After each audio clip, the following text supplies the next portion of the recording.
respite. No such luck with friends like Mr. Ghanshyam. Okay, yes, ma'am. Akbar, my question is related to Sri Lanka. There's been Chinese-Sri Lankan collaboration going on in the area of space, and they're going to launch a communication satellite, among other things. There was our National Security Council, India's National Security Council, called on March 25th for an interministerial consultation to decide on possible approaches to protect Indian interests in the neighborhood. I was just wondering, because it's been about a week since that consultation, whether you've had any feedback on the consultation and what was discussed. Thank you very much. But I think we follow a norm here. I do not respond on interministerial issues of a nature where we have not conducted this. If you say that this is conducted by the National Security Council, I would direct you to please contact the National Security Council Secretariat and try and get a response from them on this matter. I've said previously, interministerial discussions are normal in any country, in any democracy, in any system. Now, if you would like us to expose our entrails and indicate that this is what somebody wrote on a note and this was what a reply was, I'm afraid I'm not the right person. You ask me on any foreign policy related question, I'm more than willing to respond. Okay, well, now you finish your chance. Manish, I'll give you again. Yes, only everybody one question. Yes, Manish. Well, there are some reports that seek to create an impression that President Zuma did not have enough time to meet Prime Minister Manmohan Singh in Durban last week. And could you also give a sense of, the bilateral meetings our Prime Minister had with African leaders, if he had any? Yeah. I think the first point that we need to understand in any multilateral meeting is that the idea is that the principals spend as much time as possible together. And this is the norm in any summit of a multilateral nature. And therefore, this was a norm which was followed in the recent BRICS summit. The Prime Minister had adequate opportunities to interact with President Zuma on more than one occasion. So if there is a feeling that there has not been any interaction, this is absolutely wrong. Yes, I can confirm, and this is not something to hide, that there was no structured delegation to delegation level meeting due to scheduling issues.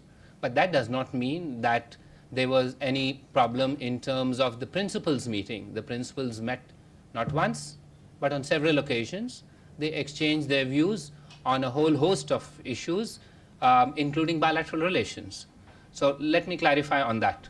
Now, since you are on that issue, I would also like to take the opportunity to also clarify. There is this talk that perhaps this was a snub or some sort of premeditated effort. No, exactly no. Anybody who's followed multilateral meetings are aware that at times schedules slip, and it's not possible to have every goal accomplished during the course of a day or a couple of days. So yes, we didn't have a delegation level meeting, so the only person who lost out is people like me, that yes, we could not have the benefit of listening to what the Prime Minister interacted with President Zuma, but he did interact with President Zuma on several occasions during the course of these, because the summit was structured to enhance bilateral principals meetings, and because of that the schedule slipped, and we can acknowledge that there was no meeting on a structured delegation level. There was also another story, or I think along with that was something about 40 kilometers, etc. and all. Those of you who've traveled to South Africa are aware that the infrastructure there is so good, and the way the roads are available for travel of VVIPs, it doesn't take more than 20 minutes to go. And where the Prime Minister was staying was also the place where the entire retreat for all 18 African heads of state, along with BRICS heads of state, was held. So you had a place where the Prime Minister was staying, where 23 heads of state were brought for a retreat. So I don't see an issue about the facilities of that place or the quality of that place, because that place was absolutely first class. Anybody who's been to South Africa, to Durban, would know that Zimbabwe is an outstanding place where the facilities are the best of their kind. So I would suggest that let's not go by, let's not confuse process for substance. I mean, there was a substantial discussion. Every requirement that we wanted to was met in the summit. We've listed out what the summit what the summit achieved in terms of where we began in New Delhi. The bank, the BRICS bank, the idea was sown in New Delhi. The currency contingency swap agreement, the idea started in New Delhi. It was piloted by our finance minister. So the point, I think, look at the substance, and the substance was something that we are proud of, and we are happy with the outcome on those. Yes. Altamash. My question is on the security situation in Afghanistan. Is there a worry of worsening situation as the American withdrawal, the troops withdrawal gears up? Is there a worry on Indian government side? Look, we are in 2013. The situation is dynamic, it's fluid, and it's evolving. And therefore, to make deterministic assessments of what will be the outcome in 2014 is neither realistic nor helpful, because it depends on how various stakeholders respond to the situation. Now, you talked about the withdrawal of American forces, but my understanding is that they are also currently negotiating a bilateral security agreement, which will provide for numbers in terms of American soldiers who will be left behind, what the mandate of that mission will be, and other modalities of US troops presence beyond 2014. But it's not for me to talk about the US, and I'm certain you can find responses from the US government on this. As far as India is concerned, our engagement with Afghanistan is something which goes back for millennia. We've had people-to-people contacts, and our engagement and our interest and our involvement in Afghanistan is neither transitory nor transient. So our focus is on continuing to provide Afghanistan with the wherewithal to assist them in their reconstruction and to support the Afghan people in their desire for a peaceful and stable Afghanistan, to which we stand committed. Yes, on Afghanistan, so it's easier that we deal with that and then come to. Yes, Sandeep? So what is the state with the Hajigak tenders? Are they in trouble, or are we on course to signing them? The Hajigak Island. Yes, my understanding is we remain on course to sign that. Afghanistan. We'll come back to, yeah. Anybody else on Afghanistan related questions? Okay. Yes. Now that we've... Just can you?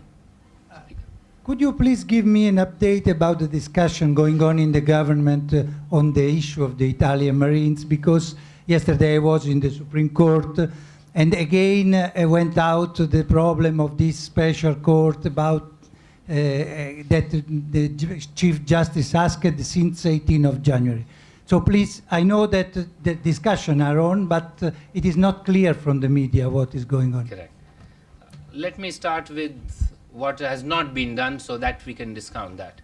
Despite several of you attributing information to unnamed sources, a decision has not been taken about the investigating agency. No formal decision has been taken.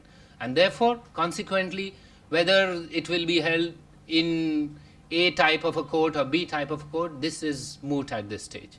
So let's discount that.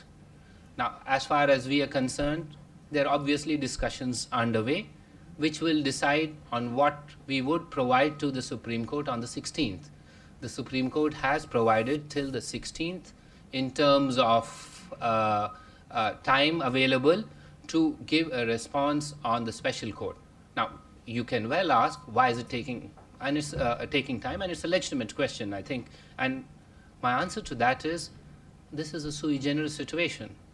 It has never happened before that you set up a court, a special court of the type that is being suggested by the Supreme Court, under the supervision of a central government as to make that choice. Usually courts are, as you know, in India, spread out all over India, and the courts are located in various states. Now, there has to be a court which is unique, which does not follow a pattern previously, and therefore we need to be cautious and careful and act with circumspection before we do that, because as you are aware, these are all open to legal interpretation and questioning. So the time that is being taken is only to ensure that we follow a very rigorous process, a very well thought out process, and a process which will ensure that it is legally viable and withstands judicial scrutiny. I hope I've been able to answer that. Anything else on Italy? And then we can come back. Yeah. Anybody on Italy? Pardon? Yeah. On Italy, I can answer. Yeah. Can you speak into the mic? Has finally Indian envoy, when is he reaching Rome, or when is he supposed to join? Yes. Again, that's a legitimate question, and I think you deserve an answer. If you recollect, Mr. Basant Gupta, the ambassador designate to Italy, was to travel from India to Rome on the 15th of March. However, there were some circumstances whereby it was decided to place this on hold. And we did share this with you, that we were undertaking a study, and part of that was also an issue of his movement.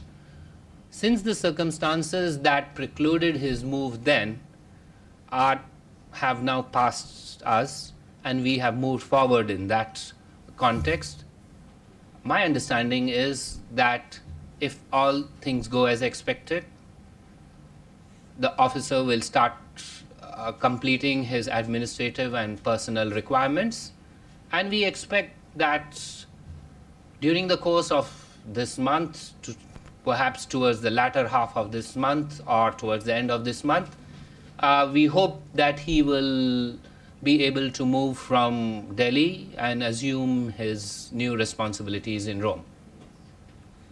One question each, so Sutrajit, you finish yours. Yes, you. When you talk about these investigating agencies, is it a case that we are not satisfied with the investigation conducted by the Kerala police? This is not, as I said, I already told you that there was no formal decision on that. So this issue is no longer on that table because there is no formal decision. If there is a formal decision to the effect that you are suggesting, then I could answer that question. I can't answer a question of a hypothetical nature which does not reflect the circumstances of the situation today. Clarification on something that you just said. Yes, this is a question by the back door. Sir, because you said that no investigating agency has been appointed in this case, but the Home Ministry has actually asked the NIA to be the investigating agency. As I mentioned to you, as of now, no formal orders have been issued. What you are saying is based on what somebody has said, somebody, etc. There are, you see, once you do this, there are formal notifications for this process. And those formal notifications haven't taken place, that's what I'm saying. Yes, Maria? Yes, there will be some contact, there will be some contact with Rome in this process, or on what? On the process to decide the structure of the procedure. Well, this is an internal special court. This is an internal process limited to India and various ministries, as he suggested: Ministry of Home Affairs, Ministry of Justice and Legal Affairs, Ministry of External Affairs, etc. And as you are aware, that discussions are on this. Yes, anything else on Italy? Yes, Ranjana.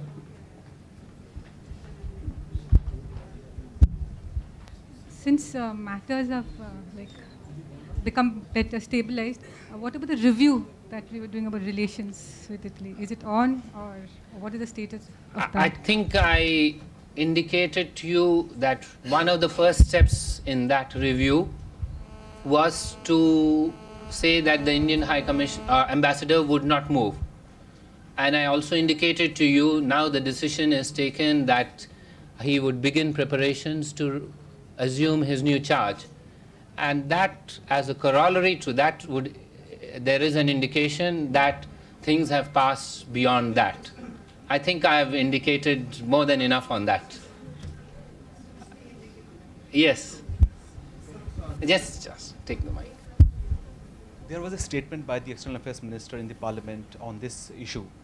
But does this assurance by India have a legal sanctity, or is it a binding on India that there won't be attracting any? First of all, I think the External Affairs Minister didn't use the word that you use, assurance. I would suggest that you have a look at his statement. He said clarifications. Now, look, these are all things of the past. The matter is now sub judice. Let's wait for the courts to decide on every aspect of that matter. What I say, what you interpret is hardly now of any relevance, because it's now the courts who will decide. So I don't want to say anything further. The External Affairs Minister is on record for having said the type of clarifications he has indicated. The matter is now sub judice. We await the outcome, and I don't want to get involved in ifs and buts on that issue, because everything you have seen how our judiciary is very actively pursuing this matter, and let's wait for the outcome on that. On Italy, anybody else? All finished, thanks. Italy? No. Okay, yes, Parul. Yeah, other than Italy. There are reports that Indian projects in Sri Lanka have slowed down. So could you tell us about these projects and update on them? And there is also a growing clamor that the Commonwealth heads of government meeting should be shifted out of Sri Lanka. Two union ministers, in fact, have joined this clamor. So your comments on that? As I said, I never answer on intramural issues. So on this clamor within India, if there is a decision taken, I will want to explain. But let me try and provide you some information in terms of our projects, especially in the Tamil areas of Sri Lanka. Now, our major flagship project is the housing project. And on October 2nd, we launched what's called the second phase of that project. After completing the first phase, in the first phase, 1,000 houses were built and constructed and handed over. Now, in the second phase, 43,000 accommodation was initiated. Now we are following what is for us a new system of conducting our development partnership, and that system involves direct transfers. So these are owner-driven projects. That is, in the sense, we select the owner through a very transparent process.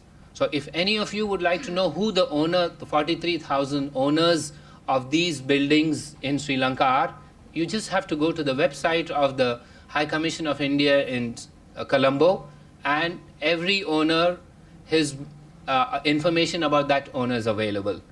Next, we then have an audit at the community level, so that if anybody has a grievance, if anybody has an issue, those are sorted out there.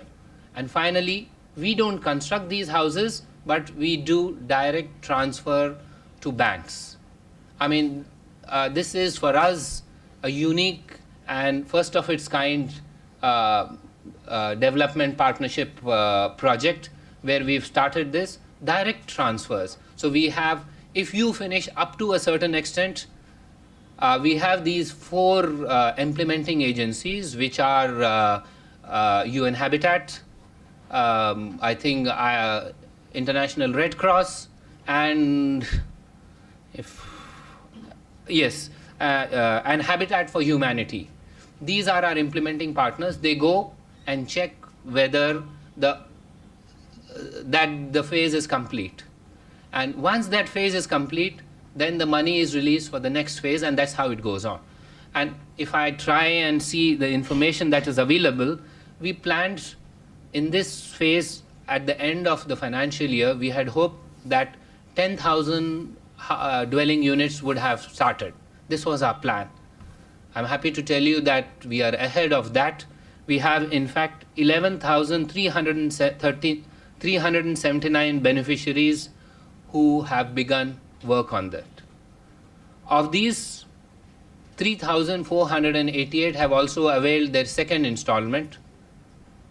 About 700 have availed the third installment, and almost 500 have completed their houses. So the point that I would like to make is, in terms of our flagship project in Sri Lanka, which is focused on rehabilitation of internally displaced persons, largely of Tamil ethnicity, we are way ahead of schedule for this project.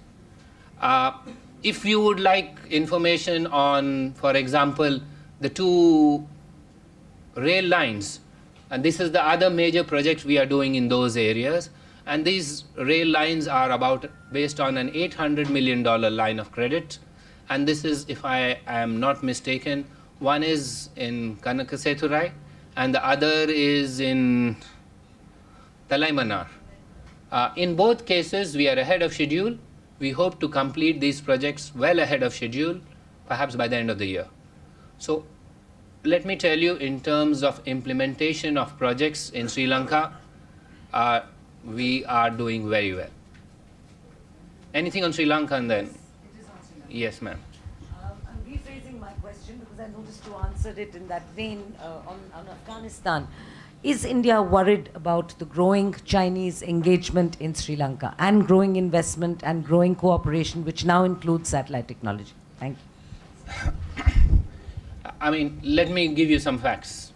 India is the largest trade partner of Sri Lanka. India is the largest investor in Sri Lanka.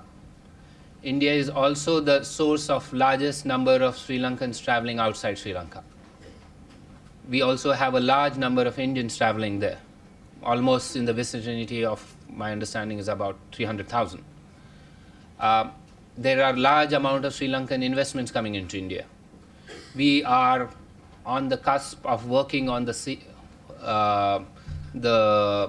next phase of the SEPA, because the SEPA we already have. We're now already starting to work on that. So as far as we see our relationship with Sri Lanka, we don't see it in competitive terms. We see it as a win-win situation both for India and for Sri Lanka, and we are quite comfortable with that situation. Yes, on Sri Lanka? Yes, Devi Rupa. So I just want to ask you, what steps is the government of India taking for the return of the 19 Indian fishermen whose remand was extended, I think, yesterday? Yes, we are in active touch with the Sri Lankans on this, and we have raised this both here in Delhi previously and in Sri Lanka. Our consulate is working with legal officials on this, and we hope that this will be amicably resolved, as has been the case with all other fishermen who have from time to time strayed into Sri Lankan waters. We hope this too would be amicably resolved. Yes, Rajiv. Akbar, this is on arms trade treaty. RIC of BRICS were on the same page on this issue. India found the treaty soft on terrorism, and Russia as well as Syria, they found it soft on non-state actors and rebel groups. The question is, now that the treaty is all sewn up. Pardon, the treaty is? The treaty is all done. Yes. And after 50 states ratify it, it will be implemented as and when they do that. The question is, till that period, would India think it is a unfinished business? And would India be in touch with Russia and China on the unfinished agenda as far as this treaty is concerned? Well, The negotiations for the treaty are over. The voting for the treaty is over. Now what remains, my understanding is that it is opening for signature on the June 3rd. And subsequent to that, after 50 states sign it, and upon the ratification of the 50th state, and after 90 days, the treaty would enter into force. As far as we are concerned, you've listed out the rationale in some ways of what made us abstain on that treaty, but also we had said that we will undertake a full and thorough assessment of the arms trade treaty from the perspective of our defense, security, and foreign policies. We have enough time for that. We are doing that assessment in terms of the experts who will understand what these implications are, not only for the things that you've said. There are other issues relating to defense cooperation agreements and defense contracts. And that is an important factor for us, because we are a large importer of defense equipment. We wouldn't like anything that constrains our options in terms of defense contracts to be impacted by that treaty. We are having a look at it. There are people who have indicated that perhaps this meets the Indian needs. It's not us, but there are others who said. But what we are saying now is we'd like to conduct a thorough study, understand it, and in due course we will decide on this.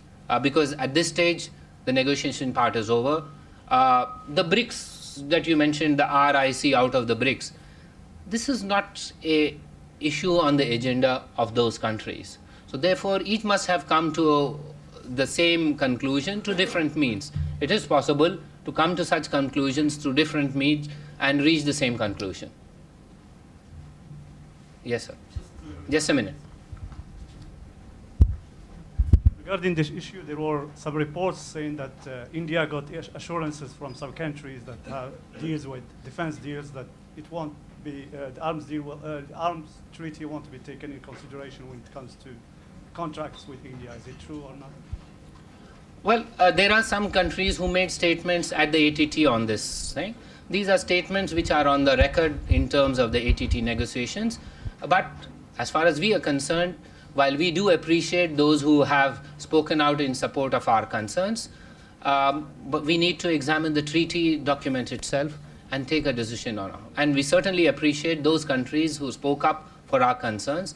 And my understanding is that France and Russia were among the two countries who did speak fairly vociferously in defense of Indian concerns on this specific matter relating to defense contracts. Yes, Stranger? So what is the Indian government's assessment of A.Q. Khan's contribution to North Korea's arsenal?